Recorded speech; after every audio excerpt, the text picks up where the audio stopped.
त्यांनी त्यांचे मनोगत व्यक्त करावे आणि आपल्या सर्व हिंदू बांधवांना मार्गदर्शन करावे।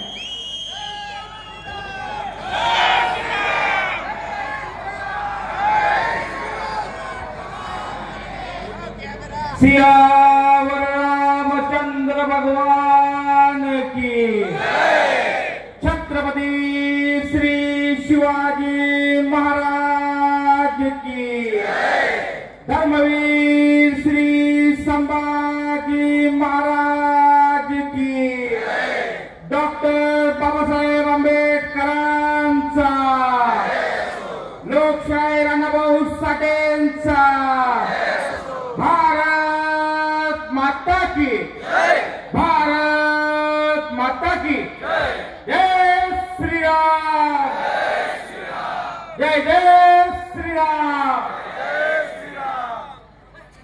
आज आपण नगर शहरामध्ये जो डॉक्टर बाबासाहेब आंबेडकरांच्या स्मारकापाशी काही जिहाद्यांनी त्यांची विटंबना करण्याचा प्रयत्न केला, काही चिठ्ठी तिथं काही टाकल्या, त्याच्या निषेधार्थ शिवशक्ती भीमशक्तीकडून जन आक्रोश मोर्चाचं आयोजन करण्यात आलं। या जन आक्रोश मोर्चामध्ये मोठ्या संख्येने शिवशक्ती भीमशक्ती लहूशक्ती मोठ्या संख्येने जमतात, त्याबद्दल तुमचा मनापासून पहिले आभार मानतो।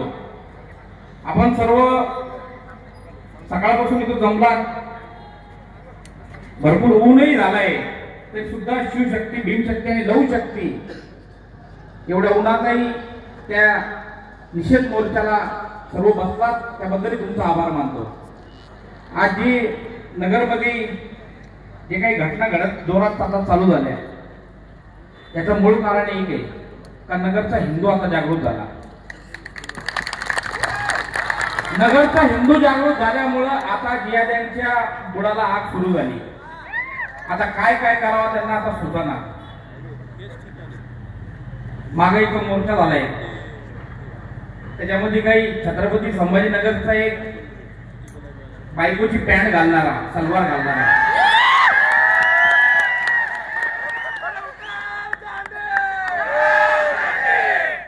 त्यांनी मोदी साहेबांवर बोलला, भाईवर बोलला, योगी महाराजांवर बोलला, ती तेवढी लायकी नाहीये, पण तरी बोलला।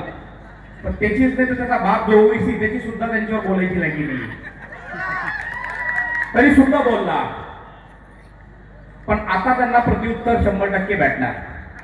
आतापर्यंत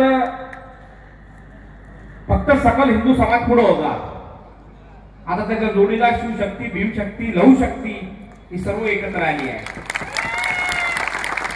आणि आतापर्यंत या लोकांनी आपला फक्त महाराष्ट्रात नव्हे, जिल्ह्यात नव्हे, तर पुऱ्या भारतामध्ये आपल्या मागासवर्गीय समाजाचा वापर असा चालू केला आहे।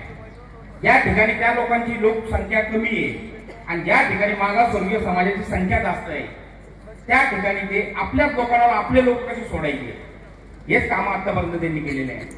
आणि आपले लोकही काही भरमिष्ट झालेले आहेत। आता जर आपण कुठल्या फेसबुक असेल, इंस्टाग्राम असेल, कुठेही भाषण केलं तर एखादी पोस्ट जर आपण टाकली, ती टाकतो मुसलमानांच्या विरोधात, तर आपलेच लोक आपल्याच माणसाचा विरोध करण्यामध्ये त्याच्यामध्ये कमेंट करतात। पण ते 100% आपले लोक राहत नाही, त्या लोकांची सवय आहे बाप बदलायची। अनेक अकाउंट त्यांनी आपल्या हिंदूच्या नावाने उघडलेले, अनेक अकाउंट त्यांची हिंदूच्या नावाने, आणि त्या नावाच्या त्याच्यावर त्यांनी डॉक्टर बाबासाहेब आंबेडकरांच्या त्या डीपीला फोटो लावतात आणि मग कमेंट करतात। आणि ह्या कमेंटमुळे जो समाजामध्ये जो आपला तेढ निर्माण झाला, म्हणजे पूर्वी हिंदू मुस्लिम व्हायचा, आता मराठा आणि जय भीम असा वाद मोठ्या प्रमाणात सुरू झाला। आता तो संपला, जशी शिवशक्ती भीमशक्ती एकत्र आली, हा वादही संपला। पण आपण त्याच्यावर विचार करायला पाहिजे। त्या अकाउंटला छत्रपती शिवाजी महाराजांना मानणारा कोणी कमेंट करतो ना, डॉक्टर बाबासाहेब आंबेडकरांना मानणारा कमेंट करतो। पण ह्यांच्या ज्या मस्जिदी मदरसे ह्याच्यामधून जे तयारी करतात का समाजामध्ये तेढ कसा निर्माण करायचा, असे यांचं सगळं याच्यावर काम चालतं। आणि त्या माध्यमातून समाजामध्ये आपल्या आज तेढ निर्माण झालेला ते। आता मराठा आरक्षण सुरू झालं, मुसलमान हा काय मराठाच्या विरोधात राहिलेला माणूस आहे. कारण यांची वाट लावणारा, यांचे बाप जे मोगलं होते त्यांची वाट लावणारा सगळ्यात पुढे मराठा होता आणि कायम त्यांच्या विरोधात राहिले. पण जेव्हा जरांगे पाटलांनी मराठा आरक्षणासाठी मोर्चा सुरू केला तर यांची माई निजवण्यासाठी सर्वात पहिले मुंबईला भेटायला गेला तो तिथला आमदार मुंबईचा, तो पण इथं आलता कोळकोट्या, तो सुद्धा इथं आलेला होता.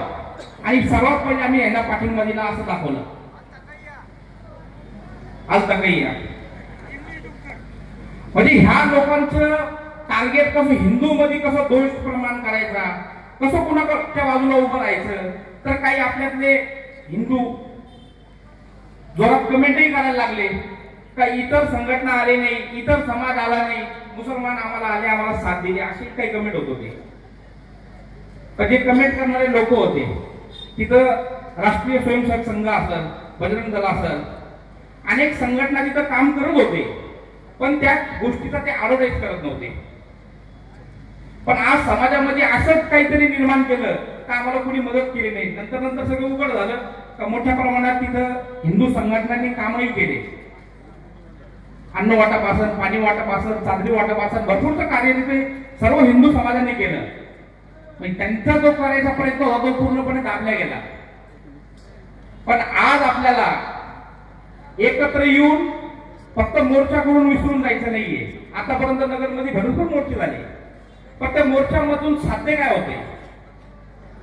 आपल्याला जे साध्य करायचे ते साध्य होत नाही. लव जिहादची घटना थांबत नाही, धर्मांतरच्या घटना थांबत नाही, गौ हत्याच्या घटना थांबत नाही. आता पाथर्डीमध्ये अजून गौरक्षकावर हल्ला झाला पाहिजे.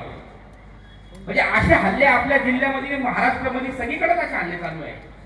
याच्यासाठी ठोस कायदा तयार झाला पाहिजे. आणि मागे आम्ही जेव्हा हडपसरमध्ये छत्रपती शिवाजी महाराजांच्या मूर्तीला एका जिहादी मुसलमानांनी दगड मारला होता, त्यावेळेस महाराष्ट्रामध्ये 18 ठिकाणी या महापुरुषांची कोणी विटंबना केली तर त्याच्यावर 10 वर्षाचा शिक्षेचा कायदा करायला पाहिजे अशी आम्ही मागणी केली होती. तर त्याच्यावर तो कायदा झाला नाही. आता 2 आमदार इथं आले, गोपीचंद पडळकर साहेब आहे, संग्राम भैया आहे, ही परत मागणी करतील त्याच्यावर कायदा झाला पाहिजे, ठोस कायदा. ज्यांनी देशाचं रक्षण केलं संविधान तयार करून, त्यांची विटंबना होती, कायदाच नाही. आज कायदा असा आहे का नोटीस द्यायचं, सोडून द्यायचं. छत्रपती शिवाजी महाराजांमुळे आपण हिंदू म्हणून जगतोय. त्या छत्रपती शिवाजी महाराजांच्या मूर्तीला कोणीही दगड मारतो, छत्रपती शिवाजी महाराज, छत्रपती संभाजी महाराजांना शिव्या गाड्या करतो. फक्त कोणा दाखल होतो 295 अंतर्गत भावना दुखवल्या. ज्या छत्रपती शिवाजी महाराजांमुळे आम्ही आज हिंदू म्हणून जगतोय, त्यांचं आगमन आम्ही फक्त मोर्चे आणि सभा घेऊनच करतोय. आणि इथंच नाही, पुऱ्या महाराष्ट्रभर. आणि फार शोकांताची गोष्ट आहे, आज या भारतामध्ये आम्ही 80% असून फक्त आम्ही मोर्चे करतोय. आणि कधी कधी भैया आम्हालाही लाज वाटायला लागली मोर्चांना यायला. का किती दिवस हे मोर्चे करायचे आणि किती दिवस आपल्या हक्कासाठी, आपल्या जिथे जिथे आम्ही बहुसंख्येने आहे त्या ठिकाणी मोर्चे करून फक्त लोकांना जागृत करायचं. ती वेळ कुठेतरी आता थांबायला पाहिजे. अशी घटना घडली तर आपण सर्वांनी एक ग्रुप तयार केला पाहिजे. आमदार खासदार लोक आपल्याकडे आहे, सगळ्यांकडून वकिलाची मागणी केली पाहिजे. आपल्या घरच्यांना वर्षभर सांभाळायची जबाबदारी घेतली पाहिजे. आणि जिथं जिथं डॉक्टर बाबासाहेब आंबेडकरांच्या, छत्रपती शिवाजी महाराजांचा कोणी अपमान करत असेल त्या लाड्याला तिथं ठेसून काढलं पाहिजे. कारण फक्त मोर्चे करून होणार नाही. त्या दिवशी गर्दी केली, भरपूर लोकांना, अनेक लांडे तिथे जमले, अनेक आपल्या नेत्यांवर बोलले, पोलिसांवर बोलले. पोलिसांना सांगितलं का आम्ही मोर्चे घेतले तर तुम्ही आम्हाला नोटीस देतात, आम्ही मोर्चे घेतले तर तुम्ही आम्ही नोटीस देतात. का देतात? का मुसलमान सगळ्यांना माहिती तुमचा बाप आहे. आता आम्हाला नोटीस दिली आहे, मी त्याला दाखवतो. आम्हाला एक नोटीस दिली, ती आता कायम देतात. आम्ही तर कायम मोर्चेत राहतो. प्रशासन सर्वांनाच मोर्चे देतं. मोर्चात आल्यानंतर ती एक नोटीस देतात, कायदा सुव्यवस्था खराब होणार नाही असं तुम्ही काही बोलू नका. पण अशा नोटीस आपल्याला जेव्हा देतात आणि त्याचा पोलिसांसमोर ते दुरुपयोग करतात का फक्त नोटीस मुसलमानांना दिले जातात? मुसलमानांना हिंदूला पण दिल्या जातात, पण हिंदू अजून त्या गोष्टीचा ऍडव्हर्टाईज करत नाही ना, प्रशासनाच्या विरोधात बोलत नाही. पण नगर प्रशासनाचं आपण तर पहिले सर्वांनी टाळे वाजवून अभिनंदन केलं पाहिजे का त्या दिवशी जेव्हा यांनी मस्ती सुरू केली तर यांच्या डोंगरावर डेंटिंग पेंटिंगचं कार्य पोलिसांनी केलं. म्हणजे योगी स्टाईल आता आपल्या महाराष्ट्रात सुरू व्हायला लागली. पण ती सुरू झाल्यानंतर सुद्धा त्यांनी त्यांचा मार्क्स काही कमी झाला नाही, कारण यांना आता पोलिसांच्या डेंटिंग पेंटिंगची गरज नाही, तर आता यांना हिंदूच्या डेंटिंग पेंटिंगची गरज नाही. या नगरपालिकेच्या काळात आता हा राजकीय मोर्चा नाहीये, पण यांचा जो माज आणि यांची जी मस्ती चालू आहे ती नगरपालिकेसाठी चालू आहे. येणाऱ्या नगरपालिकेमध्ये आपण सर्व आपल्या हिंदुत्ववादी डॉक्टर बाबासाहेब आंबेडकरांना मानणारे लोकच त्या नगरपालिकेत पूर्णपणे बसवायचे. आता काल श्रीरामपूरमध्ये काँग्रेसची मिटिंग झाली भैया, सगळा मुसलमान समाज एकत्र आला आणि सगळ्या मुसलमान समाजांनी ठरवलं, काही त्यांचे उमेदवार तयार झाले उभं राहण्यासाठी. आता तिथं सर्वसाधारण वाढ झाल्यामुळं, आरक्षण पडल्यामुळं, तर त्या लोकांनी एक मताने सांगितलं का कुठलाही एकही मुसलमान या नगर अध्यक्ष पदासाठी उभं राहणार नाही, काँग्रेसचा एकच उमेदवार उभा राहणार. म्हणजे इतकी त्यांच्यामध्ये त्या राजसत्तेमध्ये बसवण्यासाठी त्या लोकांची एवढे हुशार आहे. शिक्षण जरी कमी असलं, मतदानाचा आकडा पाहिजे त्या लोकांचा, मतदान करण्यामध्ये हुशार, कारण त्यांना माहिती आहे का राजसत्ता हे असं आहे का तिथं तर त्यांचा माणूस बसला, आज फक्त तो ओबीसी आहे, खासदार आहे, पण भारतभर फिरतोय, त्यांच्या समाजाला जागृत करतोय, खासदार आहे फक्त. त्या ठिकाणी आपले लोक जर मोठ्या प्रमाणात त्या ठिकाणी बसते, कायदा तयार करण्यासाठी तुम्ही आम्ही भाषण करून निघून जाणार. कायदा तयार करणार आहे सरकार. हे कायदे तयार कधी होतील? जेव्हा आपण बरोबर वाटून मतदान करून आपण ते हिंदू लोक त्या नगरपालिकेत पाठवू, त्या विधानसभेत पाठवू, त्या लोकसभेमध्ये पाठवू, तेव्हा कायदे तयार होणार आहे. तर आपल्या मताचं विभाजन न होता आपल्या इथं महापौर कसा आपला बसवता येईल याच्यासाठी आपण सर्वांनी मतदान केलं पाहिजे. कारण तिथे हिंदू विचाराचा महापौर बसल्यानंतर या रस्त्यामध्ये जे आढळून थडगे मजारी जे तयार झालेले ते तोडत. प्रचाराला आलेल्या प्रत्येक नगरसेवकला विचारलं पाहिजे, ज्याच्या ज्याच्या एरियामध्ये इनलिगल मस्जिद असतील, इनलिगल मदरसे असतील, तू हे काढणार आहे का तर तुला मतदान करू, नाही तर त्यालाही मतदान करायचं नाही. आमचा प्रश्न काय आहे, हे जे इस्लामी माजलेले आरामखोर लोक आहे यांना थंड कसं करायचं? यांचे मदरसे, यांच्या मस्जिदी जोपर्यंत इनलिगल पडत नाही हे शांत बसणार नाही. गुप्त मिटिंग चालतात, गुप्त मिटिंग मधून हिंदूवर काय काय कुठं दगडफेक करायची, कुठं काय करायचं गुप्त मिटिंग मधून कळत नाही. एका रात्रीमध्ये गुप्त मिटिंग होती, अचानकपणे मताची टक्केवारी वाढती, कोणत्या पक्षाला मतदान करायचं एका रात्रीमध्ये सांगलं जातं आणि ते आपल्याला कळत सुद्धा नाही. तर यांचा केंद्र काय आहे? मदरसे, मस्जिदी. ज्या ज्या ठिकाणी इनलिगल आहे ते तोडायलाच पाहिजे आणि शासन प्रशासन याच्यामध्ये कमी पडते, पूर्णपणे याच्यात शासन प्रशासन कमी पडते. त्या प्रशासनावर पहिले कारवाई झाली पाहिजे. नाही तर जिथे जिथे आपलं जे कन्सेप्ट माझं झालं होतं का ज्या ठिकाणी इनलिगल यांचे ते थडगे थोडगे आहेत त्या ठिकाणी ते थडगे काढत नसतं तर तिथं हनुमान मंदिर बनवा.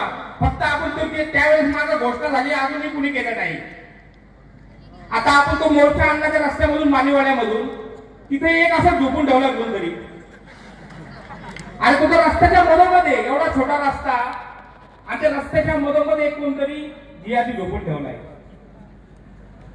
आई प्रशासनाला दिसत नाही का? मी तर म्हणतो ह्या रस्त्याला सगळ्यात छोटा आहे, याच्या मधोमध्येच एखादा हनुमान मंदिर उभारायला पाहिजे. प्रशासनाला आपण मोर्चा काढला, निवेदन दिलं, आम्ही स्वतः निवेदन दिलं. आज 4, 5, 6 महिने झाले ते निवेदन देऊन. असा आयुक्त येतो घाल का त्याला गाजरचा एखादा हार टाकायला पाहिजे, नुसतं गाजर देत राहतो भैया. त्याच्याकडे आपण निवेदन घेऊन जातो आणि त्याच्याशी आपण बोलतो, तो याला वरती पाहतो हसत राहतो. एवढ्या मोठ्या पदावर तो माणूस आहे, म्हणजे आपल्या सारखेने त्याला बोलणं चुकीच आहे. पण आपण दोनदा त्याच्याकडे गेलो, एक आमदार समोर बसतो साहेब, त्याच्याशी बोलतो, वरती पाहतो हसतो येण्यासारखा. तसं त्याच्या बुद्धीवर परिणाम आहे काय असा. 5-6 महिने झाले त्याला निवेदन देऊन, आणि जे निवेदन आम्ही त्याला दिले ते एकाही असं जे लिगल जी नोंद असेल ते काढा असं त्याला म्हणत नाही. जिथं जिथं इनलिगल आहे ते काढायला पाहिजे, पण तो काढायला तयार नाही. अशा लोकांना पहिले कारवाई करायला पाहिजे. आणि वेळोवेळी आपल्या हिंदूवर गौरक्षण करत असताना गुन्हे दाखल होत आहे, ते कुठेतरी थांबले पाहिजे. आपण सर्व खूप वेळेपासून इथं जमलात, साहेबाला बोलायचंय, मी थांबतो. पण भैया आता याच्यामध्ये काहीतरी ठोस साहेब, ठोस काहीतरी झालं पाहिजे. काय होतंय, आपण किती, तुम्ही तर महाराष्ट्रभर फिरताय दोघं, आणि ह्याच्यातून काही साध्यच होत नाही आपल्याला. आपण फक्त मोठे करतोय साहेब. ह्याच्यामध्ये ठोस कायदे तयार झाले पाहिजे. इतके किती दिवस जर असं चालू राहिलं तर या महाराष्ट्राला सुद्धा इस्लामिक राष्ट्र करून टाकतील ना. महाराष्ट्राला, या भारतामध्ये आपण हिंदू संपत चाललोय. या महाराष्ट्रामध्ये जिथे छत्रपती शिवाजी महाराजांचा जन्म झाला, जिथे छत्रपती संभाजी महाराजांचं रक्त सांडलंय, त्या महाराष्ट्रामध्ये आज आमच्या मुली सुरक्षित नाहीये. या महाराष्ट्रामध्ये आमच्या आईल्या देवींनी अटक से कटक तक, म्हणजे इथून आपण विचार सुद्धा करू शकत नाही, एवढे 12 ज्योतिर्लिंग आम्हाला दाखवले, त्याचा जीर्णोद्धार केला. आज आम्ही एक छोटा हनुमान मंदिर सुद्धा बांधू शकत नाही. त्या आईल्या मातांनी त्यावेळेस ना कुठला विमान ना कुठली गाडी, त्यावेळेस आईल्या देवी होळकरांनी 12 ज्योतिर्लिंग एका ठिकाणी नाहीये, सगळे वेगळ्या वेगळ्या जिल्ह्यात, वेगळ्या वेगळ्या राज्यात आहे. 12 ज्योतिर्लिंग आपल्याला दाखवले. आज आपल्याला माहित झालं का आपल्या भारतामध्ये 12 ज्योतिर्लिंग आहेत, या आईल्या देवीच्या कृपेने आहे. आणि काल हे हरामखोर सगळे आले आणि तिथं अहमदनगर. अरे जो अहमदचा जर इतिहास पाहिला तर तुमच्या आईचा नवरा होता, तो स्वतः ब्राह्मण होता. हा अहमदचं नाव तुम्ही जे घेताय, त्याचा बाप होता तिमप्पा, विजयपूर कर्नाटकचा तो होता. त्याच्या लहान पोराला युद्धामध्ये किडनॅप करून ह्या दुसऱ्या अहमदने आणलं, त्याला तयार केलं आणि त्या हिंदूचं मुसलमान करून त्याचं अहमद नाव ठेवलं. या नगर जिल्ह्याचं नाव विंगर होतं. या आई जवानांना काहीच माहित नाही, इतकं डोकं खराब होतं कधी कधी. छत्रपती संभाजी महाराजांच्या नावाला काळी फासणारा हात दिलेला होता. छत्रपती संभाजी महाराजांच्या काळी फासली यांनी जेव्हा मोर्चा केला, त्या संभाजीनगर ते मुंबईला चालला होता. जिथं जिथं छत्रपती संभाजी महाराजांचं नाव दिसल तिथं या लोकांनी काळी फासलेली आहे. हे कुठेतरी थांबायला पाहिजे. मी सगळ्यांना विनंती करतो, आपल्याकडे आमदार खासदार आहे, सगळे लोक आहेत आणि हिंदुत्ववादी सरकार आहे. 10 वेळेस मोर्चे करत बसायचे नाही. आता तो सुटला त्याला कायद्याच्या ह्याच्यात पडायचं नाही. संविधान ते मानत नाही. जर ते संविधान आमचं मानत नसेल तर आम्ही संविधान मानू, पण जर आमच्या महापुरुषांचा अपमान केला तर आम्हीही संविधानिक पद्धतीने कारवाई नाही करणार. त्यांना ठेसून काढायला पाहिजे. आणि प्रत्येकाला या डॉक्टर बाबासाहेब आंबेडकरांच्या पुतळ्याची ज्यांनी विटंबना केली त्याचा पाय जो कोण मी काढून आणन त्याला 5 लाख रुपये बक्षीस मिळेल. आणि हे जवळ आपण करत नाही आणि सांगत नाही, कधीही या त्याचा पाय काढा आणि 5 लाख रुपये माझ्याकडून घेऊन घ्या अशी विनंती करतो आणि थांबतो. जय श्रीराम.